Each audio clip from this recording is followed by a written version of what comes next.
Auzubillahi minasyaitonirrajim. Bismillah. Assalamualaikum warahmatullahi wabarakatuh. Waalaikumsalam warahmatullahi wabarakatuh. Alhamdulillahirabbil alamin. Puja dan puji mari kita panjatkan atas kehadirat Allah Subhanahu wa taala. Tidak lupa kita berikan salawat dan salam kita kepada junjungan kita manusia yang mulia Nabi besar Muhammad sallallahu alaihi wasallam beserta keluarganya, sahabat dan umat yang setia hingga akhir zaman. Ibu, sehat Bu? Alhamdulillah. Benar. Benar sehat. Sehat badannya. Sehat dompetnya. Ini kenapa pada tengok-tengokan pas ganti dompet? Ibu, Bapak dan juga pemirsa ini dimanapun saja ada berada. Alhamdulillah hari ini seperti biasa ya. Kita bersilaturahim dalam program kesayangan kita semua yaitu Cahaya Hati Indonesia. Masya Allah, dan hari ini kita ada di Masjid Harapan Mulia di Bekasi. Ini orang Bekasi, Masya Allah ya. Itu dari pagi udah nyampe di sini. Dan seberapa kali kita kunjungin masjid, ini termasuk masjid yang jamaahnya cukup banyak. Masya Allah, Alhamdulillah. Dan seperti biasa juga pemirsa di rumah, hari ini kita akan bahas tema yang dekat dengan keseharian kita, yaitu larangan mengambil hak orang lain. Boleh nggak ngambil hak orang lain, Bu?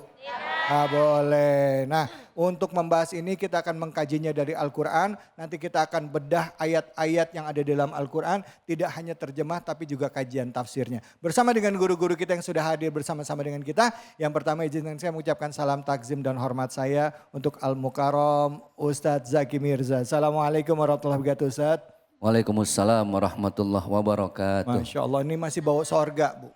Masih bawa sorga ya. Baru balik dari Mekah Madinah kemarin ini nih. Alhamdulillah, ya, bener, kan? masih diikutin malaikat. Ya Allah, ya Allah. Malaikat apa nih? Malaikat apa? Anda mau ngomong? Israel kali. Puas Bu, puas. Kita belum ngomong udah kick duluan. Sehat ya Ustadz ya? Alhamdulillah sehat. Alhamdulillah, makasih Ustadz udah datang. Siap. Ini baru nyampe tadi malam, bela-belain datang kemari Bu. Buat ibu-ibu semua di Harapan Mulia nih, Masya Allah. Makasih banyak Ustadz. Sebelah Ustadz ada Habib yang ganteng banget. Biasanya nih kita lihat di bulan Ramadan kemarin, itu di channel Robito ya. Itu ada Isa dan Dading ya? Ading ya, Isa dan Ading itu membahas tentang kajian-kajian keseharian dari sudut pandang agama Islam. Assalamualaikum warahmatullahi wabarakatuh, Habib Isa Al-Kaf. Masya Allah, sehat ya Bib? Alhamdulillah, berkat doa antum. Masya Allah, ngelihat Habib ibu-ibu langsung pada ngelihat, ya Allah Bib udah zuat belum Bib katanya. Rahasia negara itu. Ya salam. Ya Habib, makasih ya Habibi sudah hadir di sini. Sama. Terima kasih. Di samping Habib Isa hadir bersama kita guru kita Ustadz Abdul Aziz Sidki. Assalamualaikum warahmatullahi wabarakatuh. Waalaikumsalam warahmatullahi. Beliau ini dari Kementerian Agama ya Ustadz ya. Kementerian Agama yang nanti akan membahas tema kita mengenai tentang apa dampaknya kalau orang makan makanan yang haram ya. Nanti kita dengerin kajiannya. Bu. Ya. Bu. Ya. Siap buat denger kajian? Ya. Baik, nanti saya kasih kesempatan juga sama ibu-ibu yang mau curhat. Tapi sebelumnya saya mau ajak kita semua untuk menyaksikan tayangan yang viral berikut ini. Inilah rekaman kamera pengawas saat dua perempuan diduga ibu dan anak mencuri di toko kosmetik Pasar Ciranjang, Jalan Raya Cianjur, Bandung, Cianjur, Jawa Barat. Modusnya, para pelaku menanyakan berbagai produk kosmetik yang akan digunakan anaknya untuk belajar merias. Namun saat penjaga toko lengah, pelaku kemudian menggasak sejumlah produk kosmetik yang terpajang. Korban mulai sadar saat para pelaku sudah tidak ada dan melihat beberapa barang jualan sudah hilang. Hal ini diperkuat setelah melihat rekaman kamera pengawas. Nah, kalau kayak gini udah maling nih Bu. Yang paling nyebelinnya kadang-kadang pakainya kudungan lagi. Ya kan, kesehariannya nggak berjilbab, dia pakai baju yang panjang, gamisnya, belagak nanya-nanya, tangannya masuk ke, ya kan, masuk ke dalam laci. Ada yang pernah ngambil duit orang dalam laci, belagak nanya apa kayak gini, ngambil barang-barang dari toko, ya kan gitu. Padahal kesehariannya nggak begitu, ya. Cuman jadi modus yang ngejelekin ngejelekin kita yang benar-benar emang berhijab karena keimanan kepada Allah. Nah silakan Ustadz, sebelum Ustadz jawab saya kasih ini dulu ya kesempatan sama ibu-ibu untuk mau curhat atau mau bertanya. Silakan ibu, siapa yang mau curhat? Silakan. Ya mana? Mana ibunya? Ya silakan ibu. Mana ibu? Ya silakan. Mic-nya tolong dibantu. Bukan siapa curhat ini ya? Saya bukan dia tanya. Iya. Assalamualaikum warahmatullahi wabarakatuh. Waalaikumsalam warahmatullahi wabarakatuh. Saya Ibu Ening dari Majelis Taklim Harapan Mulia Tarumajaya, Bekasi Utara. Pak Ustadz, pada zaman sekarang ini kan belum diterapkan hukum Islam. Apakah dengan hukum penjara bisa mengurangi atau menghapus dosa si pencuri? Mohon penjelasannya. Assalamualaikum warahmatullahi wabarakatuh. Waalaikumsalam warahmatullahi wabarakatuh. Ustadz nih, ibu-ibu nih mungkin gregetan ya kan, hukum yang kita jalani kan hukum positif di negara kita. Sedangkan Islam kan ngajarin kita pakai hukum secara hukum Islam. Apakah itu juga bisa mengurangi ya kan dia untuk tidak melakukan itu lagi ataupun perbuatan dosanya? Silakan mungkin sambil menjawab pertanyaan tadi dan juga menjawab Fiti tadi. Silakan Ustadz Zaki Mirza, fadhol. Bismillahirrahmanirrahim. Assalamualaikum warahmatullahi wabarakatuh. Waalaikumsalam warahmatullahi wabarakatuh. Terima kasih Bang David Khalik atas waktunya. Habibana Kiai kita doakan beliau semua panjang umur. Amin. Allah berkahkan dunia akhirat. Amin ya Allah. Amin ya Rabbal. Alamin. Memang setiap apapun yang Allah larang itu pasti ada hikmahnya. Setiap apapun yang Allah perintahkan itu juga pasti ada hikmahnya. Manusia hidup kudu pakai aturan. Betul nggak Bu? Betul. Kalau nggak pakai aturan hidup jadi berantakan. Ada 3 hukum yang harus kita taati. Allah menyampaikan atiullaha, taatlah perintah-perintah Allah.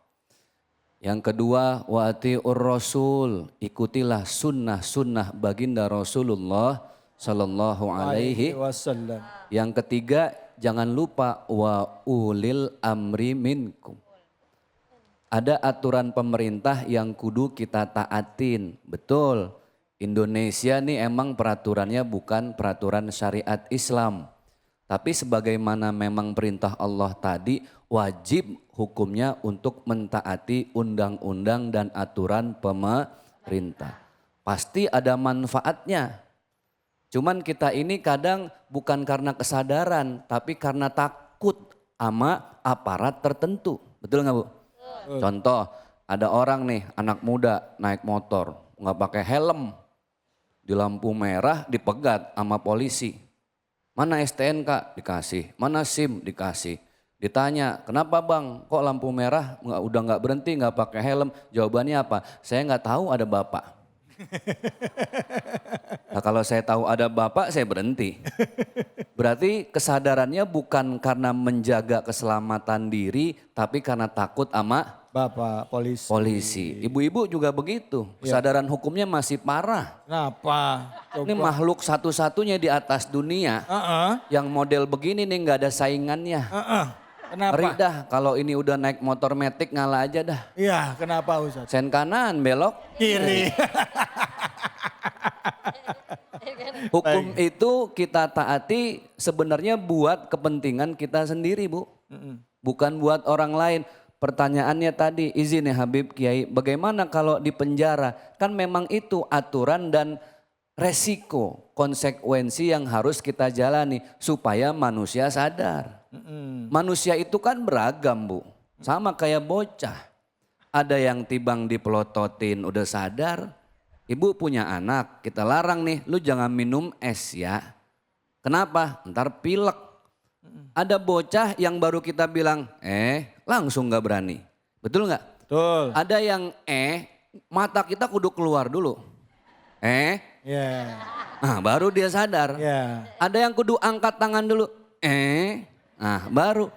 Ada yang kejedot dulu baru sadar. Ya, ya. Bener nggak? Betul. Jadi manusia itu beda-beda. Tujuan hukum satu supaya sadar. Intinya kan apa? Jangan mencuri. Mencuri itu sama saja merugikan diri sendiri. Ya. Faktor utama orang mencuri itu karena dia nggak bersyukur dengan yang Allah titip. That's the point. Jadi kalau nggak mau mencuri ya banyak-banyak bersyukur. Tadi lihat tuh, menyolong bedak. Emang kurang tebal apa bedak? Ya Allah, mana nomornya nomor 4 lagi. Pas yang diembat salah lagi. Iya. Nomor 6. Nomor 6 yang buat jenazah. Tahu aja. Jadi kalau iri sama dengki mah Bu, apa juga jadi halal, betul nggak? Nah maka dari itu sekarang banyak-banyak bersyukur. Kita kalau dapat hukuman niatnya satu supaya sadar diri. Mudah-mudahan bermanfaat. Baik, terima kasih banyak Ustaz Zaki Mirza. Silakan Habib Isa, fadhol. Bismillah. Subhanaka la ilma lana illa ma 'allamtana innaka antal alimul hakim. Mohon izin Ustaz Zaki, Kiai, makasih banyak Bang David. Ibu-ibu percaya enggak Allah Subhanahu wa taala Tuhan kita adalah zat yang maha kaya? Percaya enggak Allah Subhanahu wa taala Tuhan kita semua yang selama ini kita turutin, kita taatin adalah Tuhan pemilik alam semesta? Percaya enggak kalau Allah sekaligus pemilik alam semesta, zat yang maha kaya sekaligus Allah maha pemurah lagi maha pemberi rezeki. Kalau percaya nurut aja sama Allah Subhanahu wa taala. Nanti rezeki Allah sendiri yang anterin kepada kita. Dalam firman-Nya Allah Subhanahu wa taala berfirman, "Wa may yattaqillaha yaj'al lahu makhraja." Kita bertakwa, jaga diri kita, jaga ketaatan kita sama Allah Subhanahu wa taala. Tahan diri, enggak ngambil hak orang lain, Allah akan berikan kita jalan keluar dari segala macam permasalahan hidup. Jangankan ekonomi, semua permasalahan kita sepelik apapun ketika kita balik sama Allah, Allah akan bukakan jalan keluar. Wa yarzuquhu min haitsu la yahtasib. Dan Allah akan berikan rezeki dari jalan yang tidak disangka-sangka. Karena Allah khairur razikin, maha pemberi rezeki yang terbaik. Satu rezeki, pintu rezeki ditutup, Allah anterin lewat pintu rezeki lainnya. Satu pelanggan hilang, Allah Subhanahu wa taala antarkan lewat pelanggan lain. Satu rezeki yang haram yang kita tahan, kita nggak mau ngambil karena kita takut sama Allah Subhanahu wa taala. Allah Subhanahu wa taala mengatakan bahwa Ia akan memberikan kita sesuatu yang lebih baik yang kita tinggalkan karena kita takut sama Allah Subhanahu wa taala. Wa may yatawakkal 'ala Allah fahuwa hasbuh. Sisanya setelah kita takwa, jaga diri kita untuk menaati Allah, takut jauh dari larangannya, maka tugas kita serah diri aja sama Allah Subhanahu wa taala. Maka itu cukup bagimu kata Allah. Fahuwa hasbuh, itu cukup bagimu. Kamu bertakwa kemudian kamu berserah diri sama Allah Subhanahu wa taala. Innallaha balighu amri. Sesungguhnya Allah pasti akan menjalani apa yang menjadi urusannya Allah Subhanahu wa taala. Urusannya Allah sebagai pemilik alam semesta. Urusannya Allah sebagai zat yang maha kaya. Sekaligus urusannya Allah sebagai zat yang maha pembagi rezeki. Enggak usah takut, enggak usah khawatir. Karena qad ja'alallahu likulli syai'in qadra. Allah sudah menciptakan ukuran dari segala macam yang Allah ciptakan. Dari segala macam yang Allah kehendakin terhadap diri kita. Yakin pasti itu yang terbaik yang Allah berikan kepada kita. Tugas kita apa? Jaga ketakwaan dan bersyukur. Terima kasih sama Allah Subhanahu wa taala. Nanti setelah kita bersyukur baru nikmat itu akan ditambahkan kepada kita. Atau setidaknya nikmat itu akan disimpan buat kita.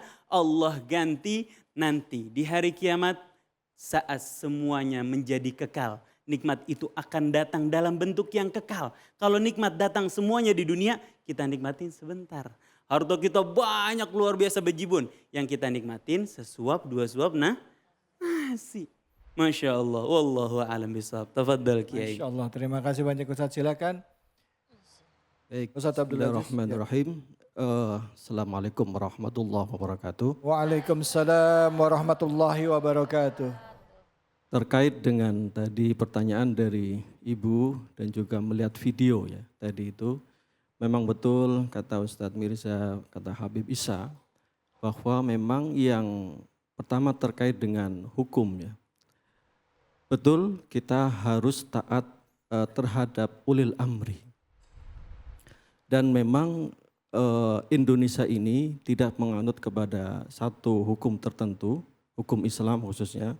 Tapi jangan lupa Ibu, bahwa di Indonesia juga hukum-hukum Islam banyak diakomodir di Indonesia ini. Contoh umpamanya Ustadz Zaki, maaf ya, haji ya. Haji itu diatur di secara resmi undang-undang ya. Kemudian apakah kita sholat? Apakah ada larangan sholat? Tidak ada. Zakat Ustadz Mirza, itu juga ada undang-undangnya zakat.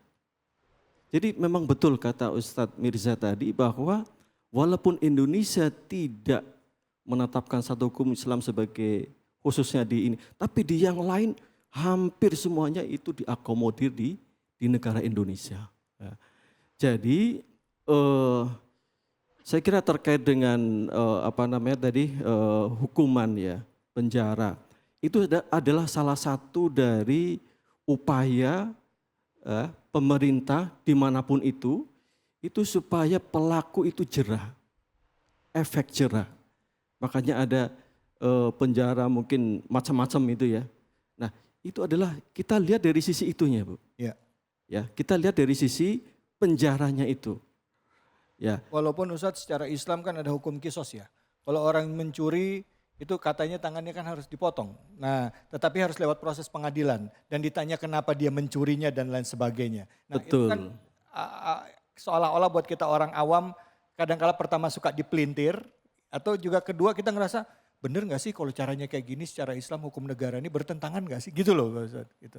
Iya, memang itu yang menjadi perdebatan di kita, di negara kita ini ya. Tapi pada prinsipnya begini, saya kira bukan bentuk hukumannya, tapi efek jerahnya itu. Efek jerahnya. Efek jerahnya itu saya kira toh juga dihukum, belum tentu ketika dihukum dengan potong tangan umpamanya ya, itu belum tentu efek jerah juga. Ya. Tapi yang penting itu efek jerah dari hukuman itu yang pertama. Kemudian yang kedua, terkait dengan tadi video yang mencuri tadi itu ya, memang kalau kita kembali lagi kepada kita, Allah telah memberikan rizki kepada kita, Allah telah mencukupkan kita rizki untuk ibu-ibu, untuk semua kita. Nah sekarang bagaimana sikap kita? Tadi ayatnya yang surat Al-Baqarah ayat 72, washkuru, betul kata Habib tadi, kita banyak-banyak bersyukur kepada Allah. Dan yang kedua, qanaah, menerima apa yang telah diberikan Allah kepada kita. Jika kita punya sikap itu, insya Allah deh Bu, nggak ada niatan kita untuk mengambil hak yang bukan hak kita atau mengambil hak orang lain. Baik. Saya kira itu, terima kasih. Alhamdulillah. Terima kasih banyak Ustadz. Alhamdulillah kita sudah mendengarkan jawaban dari 3 orang guru-guru kita yang hadir pada kesempatan kali ini. Bu, Bu, ini ngeliatin bengong nggak ngerti apa takjub? Bu, Bu, boleh nggak ngambil hak orang Bu? Nggak boleh. Ngambil barang orang boleh nggak? Ngambil laki orang boleh nggak? Kenceng banget lagi. Baik, kita akan lanjutkan lagi bahasannya ya. Bicara mengenai larangan mengambil hak orang lain. Jangan kemana-mana, tetap di sini di Cahaya Hati Indonesia.